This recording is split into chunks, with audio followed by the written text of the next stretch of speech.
Hello guys, welcome to my channel. आज हम पढ़ेंगे डब्ल्यूटीओ के बारे में, वर्ल्ड ट्रेड ऑर्गेनाइजेशन। ये होता क्या है, थोड़ा सा सिंपल भाषा में पहले जान लेते हैं, देन इंग्लिश में रीड करेंगे जो मैंने नोट्स लिखे हुए हैं। सबसे पहले थोड़ा सा हिंदी में सुनते हैं, होता क्या है। वर्ल्ड में किसी भी कोने में, क्या बोला, वर्ल्ड के किसी भी कोने में अगर हमको बिजनेस या फिर अपना कोई माल बेचना हो, लाइक गुड्स एंड सर्विस हमको सेल करने हो अपने वर्ल्ड में किसी भी कोने में, उस ट्रेड को क्या बोलते, उस ट्रेड को सपोर्ट, रेगुलेट एंड कंट्रोल कौन करता है? डब्ल्यूटीओ करता है। दोबारा सुन लीजिए, क्या बोला।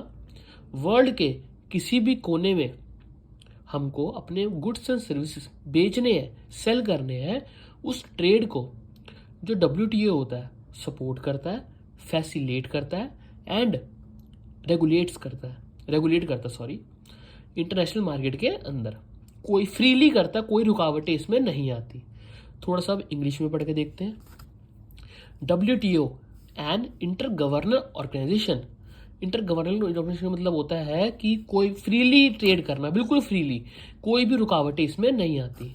Date regulate and facilitates international trade between nation. दो से अधिक देश या दो देश के बीच में हमको जब भी ट्रेड करना होता है इंटर गवर्नल तरीके से, मतलब कि फ्रीली तरीके से, उसको डब्ल्यूटीओ सपोर्ट करता है। जैसे कि एग्जांपल लो, एक इसका रोल हो रहा है, वो पढ़ते हैं। इस पर लिखा नहीं है, वो मैं आपको हिंदी में बता देता हूँ।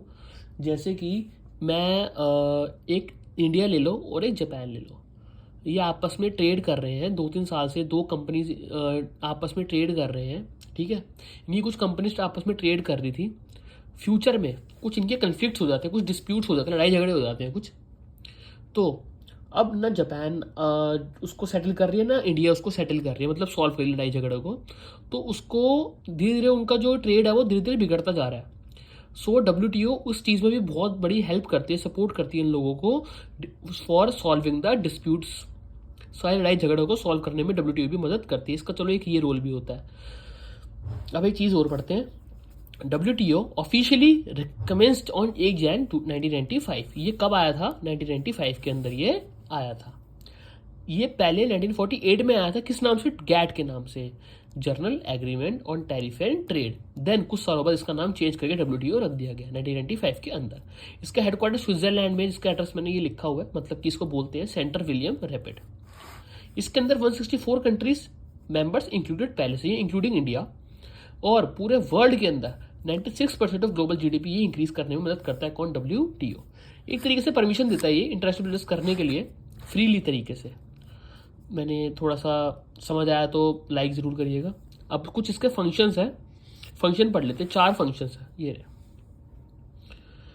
सम functions to facilitate international trade. अब थोड़ा सा पहले इसको हिंदी में सुन लो, क्या है क्या ये। जो डब्ल्यूटीओ होता है ना, ये इंटरनेशनल ट्रेड को, मतलब भारी व्यापार को, मतलब भारी व्यापार बोलने का सेंस मतलब ये है कि बाहर जो हम व्यापार करते हैं, बिजनेस करते हैं बाहर के देश में, उसको रेगुलेट करता है, उसको सपोर्ट करवाता है ये, चाहे वो बायलेटरल हो चाहे वो मल्टीलेटरल हो। अब 2 प्रकार के ट्रेड होते हैं, 2 टाइप्स के, एक बायलेटरल, एक मल्टीलेटरल। जो बायलेटरल होता है ये एक कंट्री से दूसरी कंट्री का ट्रेड होता है, और जो मल्टीलेटरल ट्रेड होता है ये 2 कंट्रीज से मोर होता है। जैसे इंडिया चाइना 2 कंट्रीज हैं आपस में ट्रेड कर रही है, वो बायलेटरल में आएगा। अब इंडिया चाइना पाकिस्तान 3 कंट्रीज आ गई, तो 2 से अधिक होगी, 2 से ज़्यादा होगी, तो वो मल्टीलेटरल ट्रेड में आएगा। तो ये दोनों प्रकार के ट्रेडों में ये सपोर्ट करने में डब्ल्यूटीओ फ्रीली ट्रेड करने में मदद करता है। और साथ में इनके जो रिमूवल भी कर देते हैं, क्या रिमूव कर देते हैं? टैक्स वगैरह जो ज़्यादा मात्रा में लगते हैं, जो डब्ल्यूटीओ में रजिस्टर्ड कंपनीज होती हैं।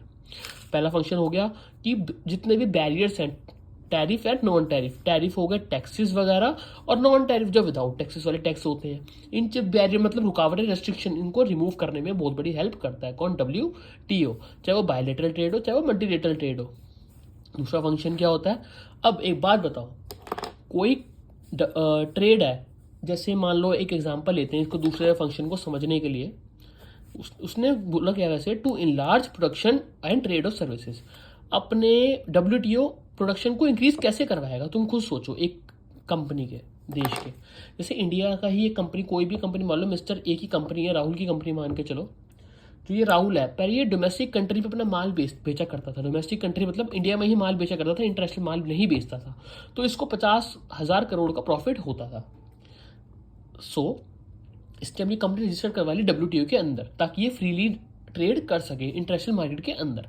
अब एक बात बताओ, जब एक कोई कंपनी बाहर के देश में माल बेचेगी तो उसको उस बाहरी कंपनी के बाहर के कंट्री में जब वो अपना माल बेच रही है तो वहाँ के लोग उसको फॉरेन करेंसी में पेमेंट करेंगे, ठीक है। उसके बाद पैसा आएगा तो वो अपनी प्रोडक्शन को और इंक्रीज करने में हेल्प उसकी हो जाएगी। तो WTO का ये फायदा भी होता है कि जब कोई कंट्री इंटरनेशनल बिजनेस करने जा रही होती है, उसकी कंपनी से इंटरनेशनल बिजनेस करने जा रहे होते हैं, तो वो बहुत बड़े मतलब एक तरीके से उनके पास फाइनेंशियली हेल्प हो जाती है। और ऊपर से वो इंटरनेशनल बिजनेस कर रहे तो काफ़ी वेराइटीज़ होंगी, उनके पास काफ़ी ज़्यादा वेराइटीज़ होंगे गुड्स के, तो इसीलिए वो इंटरनेशनल मार्केट के अंदर एंटर करने के बहुत फ़ायदे बताता है WTO। तो लिखा भी हुआ है, to enlarge production and trade of services. WTO help करती है प्रोडक्शन को इंक्रीज करने में, क्योंकि WTO प्रमोट किसको करती है? इंटरनेशनल बिजनेस को। जब भी कोई कंट्री इंटरनेशनल बिजनेस में इंक्रीमेंट करती है तो उससे उस डोमेस्टिक कंट्री की प्रोडक्शन में इंक्रीज जरूर होता है। तो WTO हेल्प करती है फॉर प्रमोटिंग इंटरनेशनल बिजनेस। तीसरा देखो, अब जो WTO है वो एक देश की कंपनीज को क्या सिखाती है कि जो रिसोर्सेज हैं उसको वेस्ट नहीं करने, प्रॉपरली टाइप से उसको यूज करने हैं, to ensure optimum utilisation of world resources. Then अगर रिसोर्सेज प्रॉपरली यूज होंगे तो देखो इन्वायरमेंट में भी बहुत फर्क पड़ेगा। तो WTO साथ साथ में हमारी सोसाइटी का वेलफेयर के लिए भी बहुत बड़ी एक अहमियत रखती है। तो to ensure optimum utilisation of world resources को प्रॉपरली तरीके से वर्ल्ड के अंदर यूज करना, देन उसको इन्वायरमेंट, जब एक रिसोर्सेज प्रॉपरली वे में यूज होंगे तो ऑटोमेटिकली जो इन्वायरमेंट को वो प्रोटेक्शन अपने मिल जाएगी। तो ये सब चीज़ WTO का एक छोटा सा कंसेप्ट। समझ आया तो like, subscribe and share also.